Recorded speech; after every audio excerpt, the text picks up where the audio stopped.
Alright, get this. So this is how the Mandela Effect is messing with me. I was driving along Victory yesterday looking for billboards of signs or anything like that were on a black background now, and I was specifically said I was looking for big companies, because there's plenty, and even more now that I saw today, of smaller companies.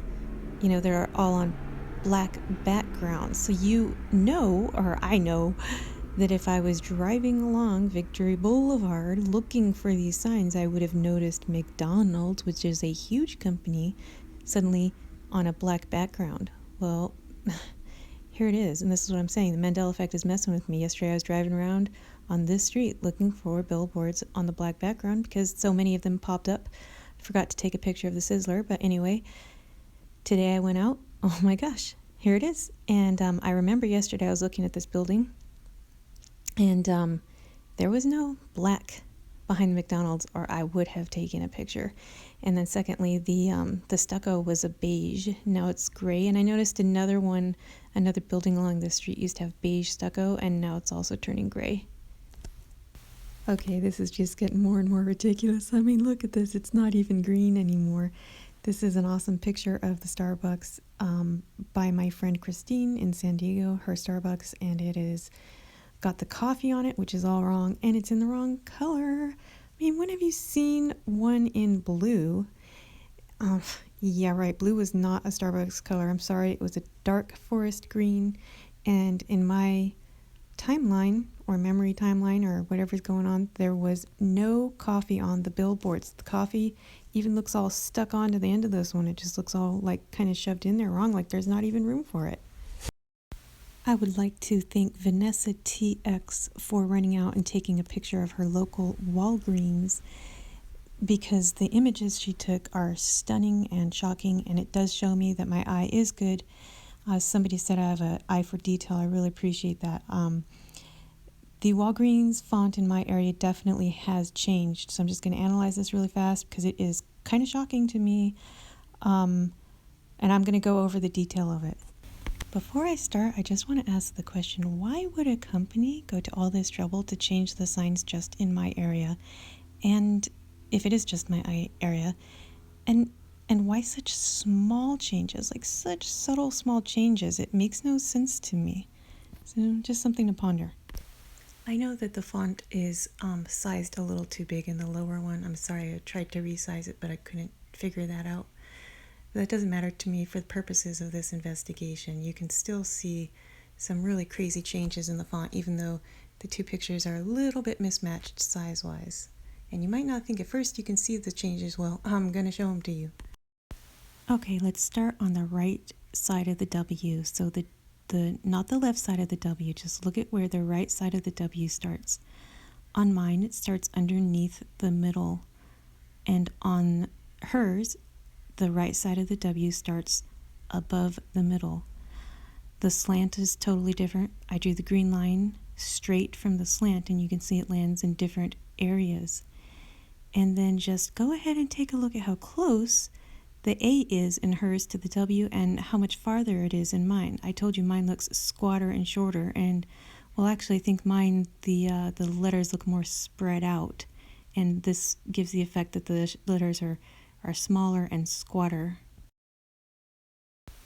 Okay, I drew a little straight line from the top of the L over to the beginning of the right side of the W, and you can see from the top picture that the top of the L and the right side of the W are about the same height, but on the bottom picture, the top of the L doesn't even quite get to the top of the other side of, to the right side of the W. And you can just physically look at the L and look at how long and stretched it looks.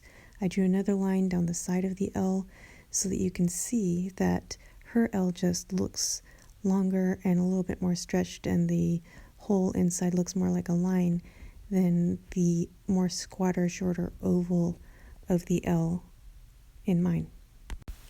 Okay, let's take a look at the G, right where the little purple arrow is pointing at it. That little divot in the G, it's just completely different.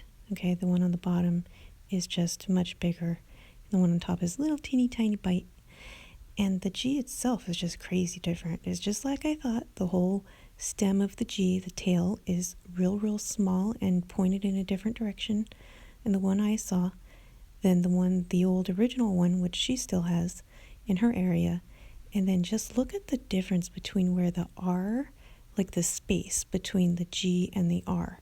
The space difference between her font and my font, it's just really different. Okay, I just quickly want you to notice the complete difference between the space between the E's, and hers also look a little longer, but just look at the space difference. Come on now. And just check out these S's. I mean, they're completely different. The curve of it's different. The fatness of the little ending tail over there on the left is just so different. Okay, so now you can see that what you might have thought originally was the same thing is actually completely, dazzlingly different. And yes, the change is super small. It's minuscule. But look, I saw it. I saw it right away. I mean, I saw it whizzing along a road. So I just want to notate to all of my skeptics and doubters and trolls and disbelievers, I get what you're saying. I totally actually cherish you. I just wish you'd be a little nicer when you talk to me, because I do consider your points. And when I am wrong, I will recant and I'll put it in the description or something and be like, okay, maybe this isn't proof, or you have a good reason or to say it's not this, or, I'm wrong about things. I am wrong about things, but you know what? I'm also right about things. And I do see differences. I see differences that you probably blinked right past, like this Walgreens sign. And what I want to notate is that, the small differences to me are almost more fascinating than the big differences. You can argue the big differences with me more.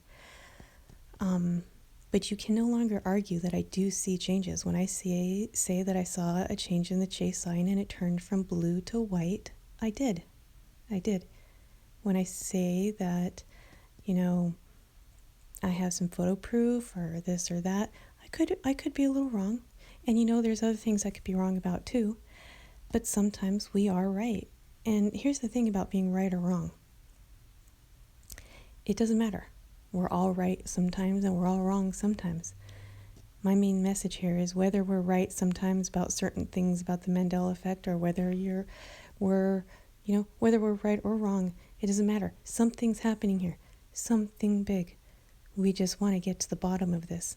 And I also want to ask that maybe just consider a little bit more that, maybe sometimes I do have a good eye and a good memory. I saw the Walgreens one. Now, what's real fascinating about this to me is that the small change is almost harder to argue than the big change.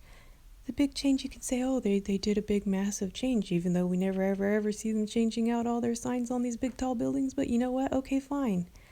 When the coffee appeared on Starbucks, nobody even blinked. But this one is just weird. I don't know any company that would spend all of that money to do what's basically nothing. A change the size of a dime? Why would you change your signs like that? It doesn't even make sense.